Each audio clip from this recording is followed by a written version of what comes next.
Well, I just got back from Thanksgiving holiday. I hope you all had a great Thanksgiving. I went back to Florida where I'd spent, really, I think 25 years of my life. And when I first came to California, I just felt like, my God, this is home. This is where I want to live. And to be perfectly honest with you, every time I've gone back to Florida since I arrived here in 1988, maybe it was just a result of the temperature and the humidity and the bugs and the rotting mango smell and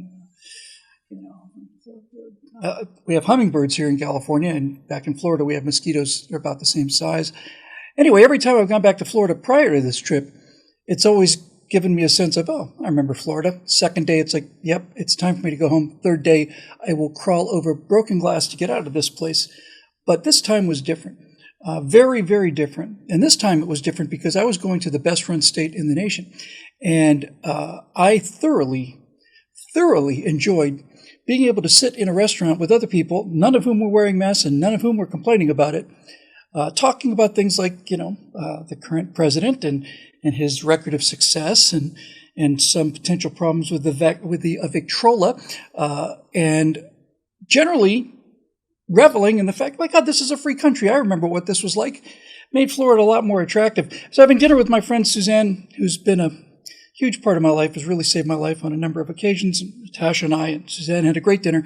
And while we were talking about politics, she said, have you ever heard the term the woking dead before? I said, no, that's fantastic. Did you come up with that? And she said, yes, I did. She said, it's yours. I said, great. I'm sure I'll be able to find some way to work that title into a show somewhere in the next couple of weeks. So we got home from that dinner at about 10:30 at night. We're up at 3:30 in the morning because our flight home was at 6:30 the next morning. And as we're in the plane getting ready to taxi, I am just getting my bags organized. Natasha's got the window seat. I've got the middle seat. Greater love hath no man, by the way, for his woman than a pilot who is always giving up a window seat. And as we were getting our bags organized, I had my mask on just about the tip of my nose. And last minute, somebody came in and sat next to me. And she'd been in the seat for about 20 seconds when she suddenly got up and walked up the aisle towards the flight attendant and looked back at me, and I thought, I don't know, I got a funny feeling about this. She comes back, sits down, doesn't say a word. The flight attendant comes back and says, sir, we need you to cover all of your nose with the mask. And I was so outraged by this that without even thinking, I just turned to her. I said, okay, Karen, I'll be happy to take care of that for you. Now, she didn't say anything, but the flight attendant said, she's not being a Karen, sir. She's just concerned for your safety and other people's safety. And I'm thinking to myself, isn't that the definition of a Karen? Somebody who's busy minding other people's business? So I said, okay, no, absolutely no problem. And I looked up and I called him by his name and a name on his name tag. And I swear to God, I don't have the nerve to invent this. I'm just not that brave. But I looked up at this guy, saw his name tag, and I said, okay, we'll take care of that right away.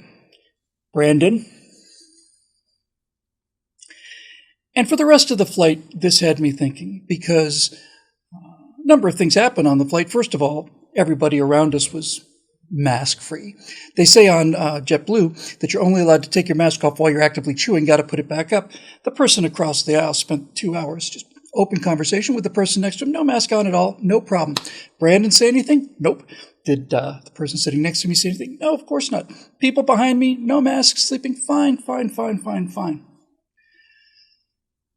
There was a moment when she did take her mask off. I thought, oh, maybe she's going to have a drink, but she took her mask off to reveal, ready? Yes, a second mask. It was kind of like watching Darth Vader's helmet come off in Star Wars. And it's almost like, and the Darth Vader helmet comes off, and underneath that is a guy in a ski mask balaclava for the extra protection. Anyway, it got me thinking, and I realized, my God, this term, the woking dead, is perfect to describe this person.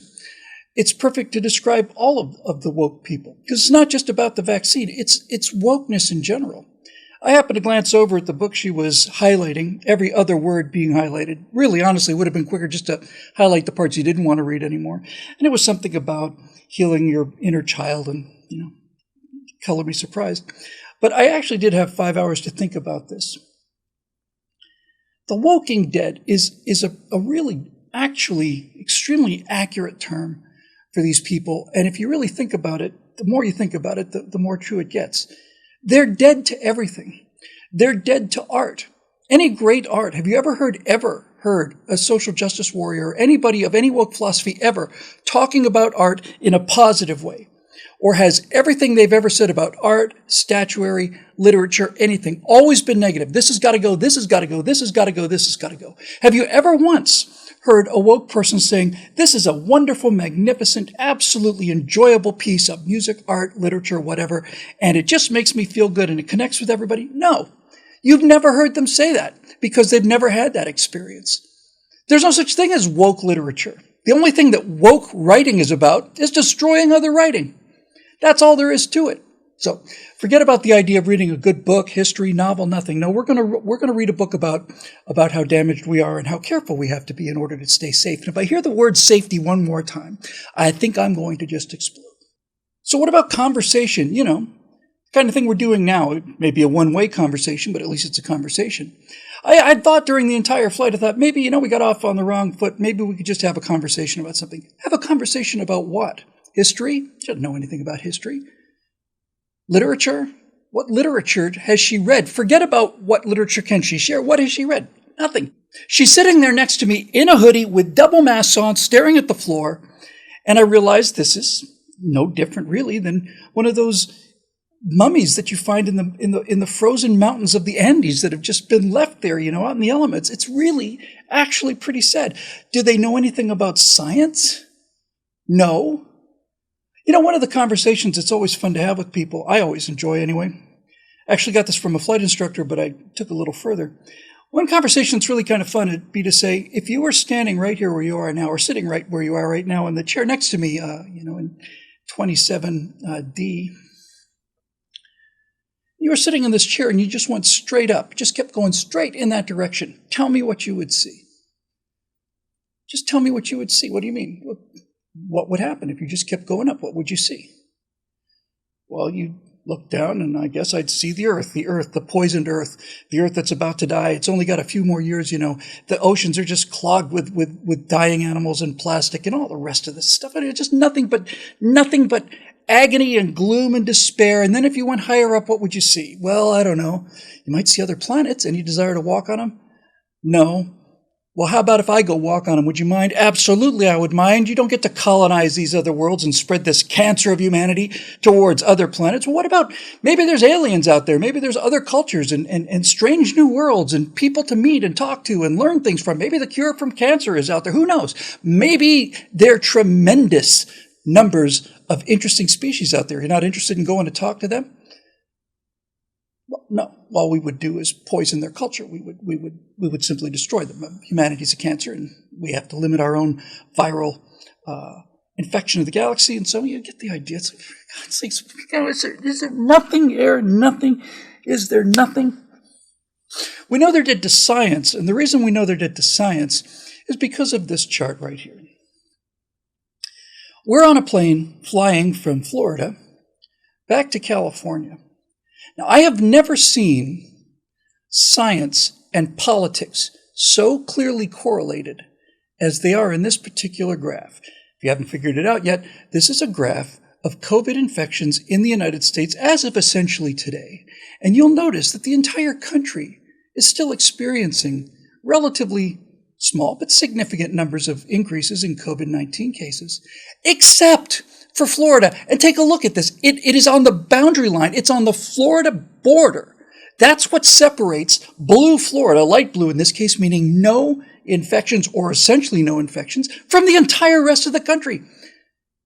Now, if it turned out that the rest of the country had a no mask, no vaccination passport mandate, and Florida did, which is what they want you to believe, then this would be science. It'd still be tyranny, but at least it'd be tyranny based on science. But when you look at this picture, you can clearly see that the one state that is not mandating vaccination visas, not mandating mask wearing, not mandating anything, is the one state in the country that is essentially COVID-free.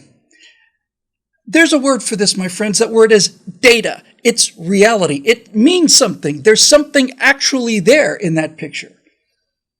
Is that going to change this person's mind sitting next to me? No. They're the woking dead. They're immune to reason, they're immune to data, they're immune to culture, they're immune to music. Most especially, they're immune to any kind of new experiences, because any kind of new experiences, listening to a speaker who they don't agree with before they've heard them, or any other form of stimulation, is anathema to them, because if it were to occur, it might just tickle that little tiny little particle of humanity that's left, a little particle of curiosity, that little tiny flame of imagination that still lurks inside of every human heart, I believe. And kindling that would be the end of everything they know, be the end of all their friends. Because of all the things they're dead to, really, the main thing that the Woking Dead are dead to is humanity in general. The entire idea of humanity. They despise humanity, despise humans. But even on a more personal level, they don't seem to have any friends. Now, I know that sounds like a kind of a jingoistic statement, but stay with me on this. Recently, the college Democrats, which is equivalent to the college Republicans, is an on-campus, across the country organization, has been tearing itself apart because they can't seem to find anybody to chair that organization who doesn't have a history of something that's objectionable to somebody else in the organization. Is there ever a time when the Woking Dead are not striving to eat each other, to cannibalize each other, to grab that last remaining shred of virtue? Is there one of them that on some level doesn't feel that their friends are not quite as woke as they are, that there's kind of a conviction, a passion that they have, not a passion, just sort of a duty or a robotic kind of a seek and destroy kind of thing that their friends aren't quite up to? I don't know. It's a lot of generalizations, but I'll tell you one thing. I've seen happy people in my life. I know what happy people look like. Not always happy, but I'm mostly happy. And I have friends, and I just spent a lot of time with friends and family. We had a marvelous time. We didn't think about COVID. We didn't think about vaccines. We didn't think about the patriarchy. We didn't think about the oppressive culture. We didn't think about systematic racism. We didn't think about any of that stuff. It was just a family and friends getting together, having a wonderful time.